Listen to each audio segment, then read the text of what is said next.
Hi guys, good to see you all again, and welcome to another episode of Technology in the World Today. During the past week, there's been a lot of information on technology floating around, so today we are going to dive right into that and talk about all of that. Before we go into our program of today, I just want to say I hope everyone is staying safe out there, taking the necessary precautions against the virus, and hopefully at the end of the day, all of us are going to survive this. So, also please don't forget to subscribe. All right, this is technology in our world today.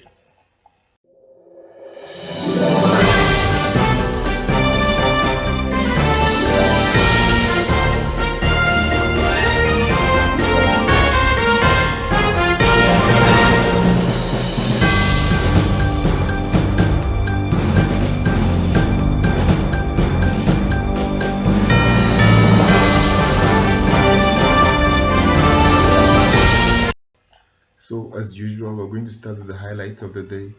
Uh, First, we have Apple finally at the risk of getting hacked through its email app. Also, we have YouTube banning all medically substantiated information related to the coronavirus. And finally, we have some hackers who stole over $25 million worth of cryptocurrency, but for some reason they later on returned all of this money back. Now, let's talk about Apple finally being at the risk of getting hacked. Now, you see, a flaw in the Apple operating system has left most of its iPad and iPhone users vulnerable to hackers. So, this is what happened. So, the research publishing tech corporation, that's the ZecOps, that's a mobile security firm, said there's a bug in the Mail app which has made the devices susceptible to sophisticated attacks. Now, the firm said it had high confidence that this bug had been used and to exploit many, at least 6 high-profile users of the Apple. Now, the Apple spokesperson said that no, this is going to be fixed and included, in the latest update of the software. So, how does this hacking work?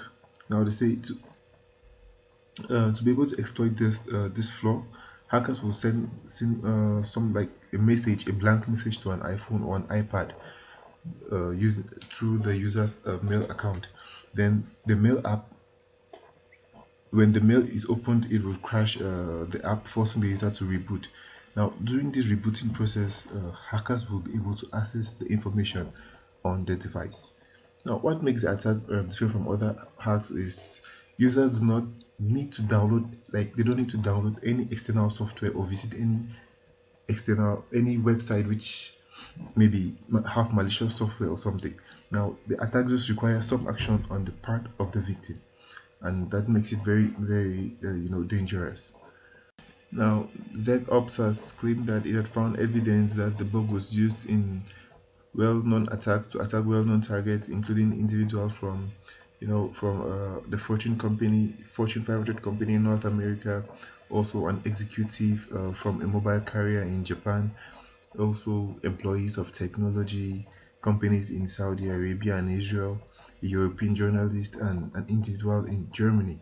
But now the firm says it won't release the identity of these victims. This just goes to prove to us that today, with technology, there is nothing which is ever too secure. There's always an underlying vulnerability which is difficult to spot.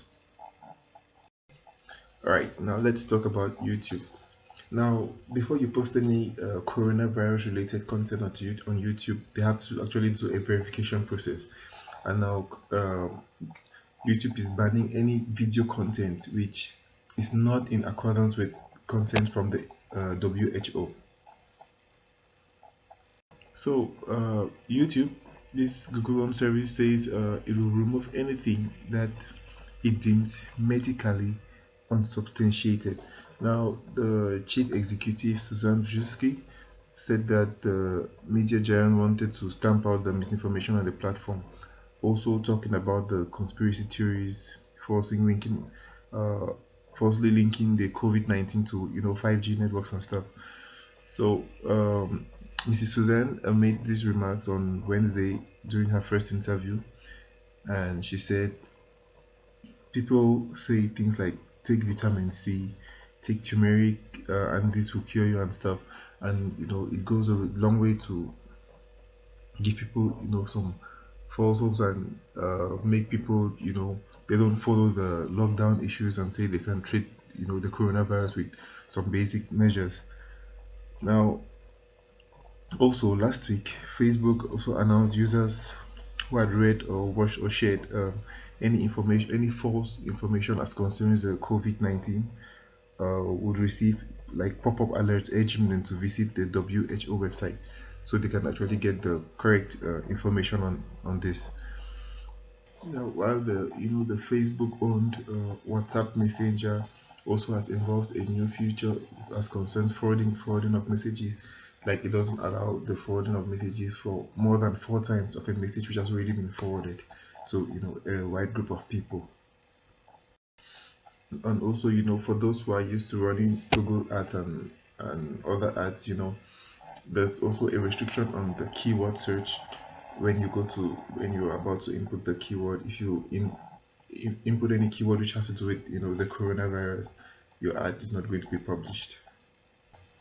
Now, finally for today, let's talk about these hackers. Some group of hackers stole over 25 million worth of cryptocurrency, but for some reason, I don't know, they later returned all of this money back. Now, here's how the story goes. So there's this China-based platform called the DF Force. So there was a mysterious hacker who allegedly stole up to $25 million. That's about 20 million euros worth in cryptocurrencies, and then later on in 2 days returned all of this money.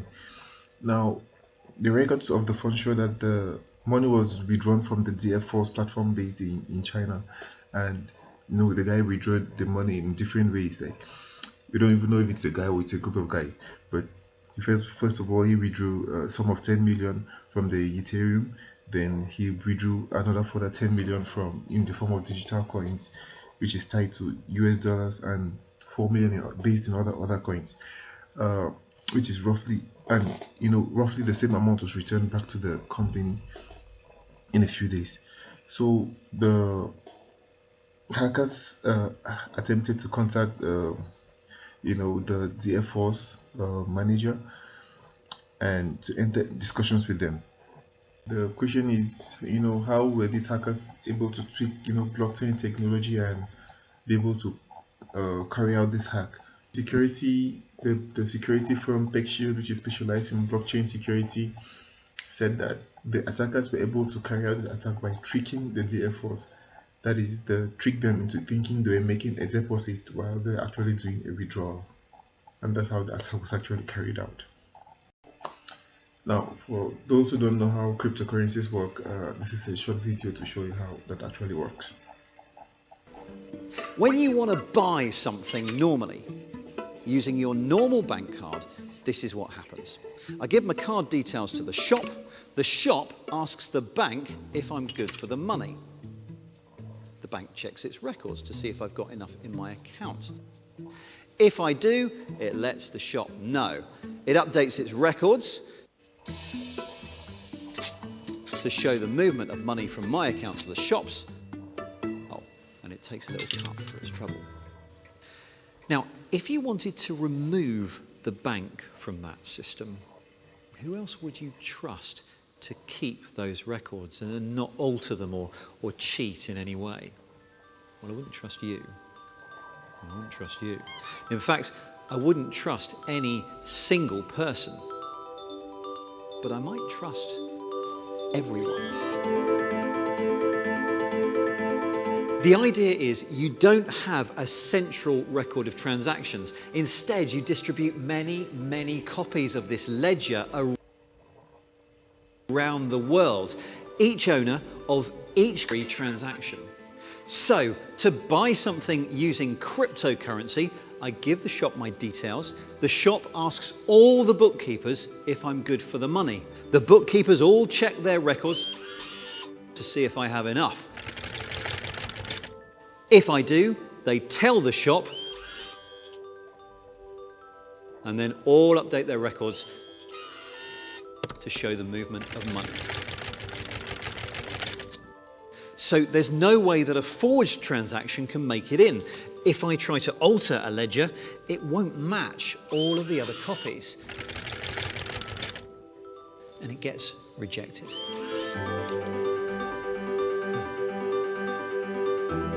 Oh, and one of them, at random, will be given a reward of some newly created cryptocurrency.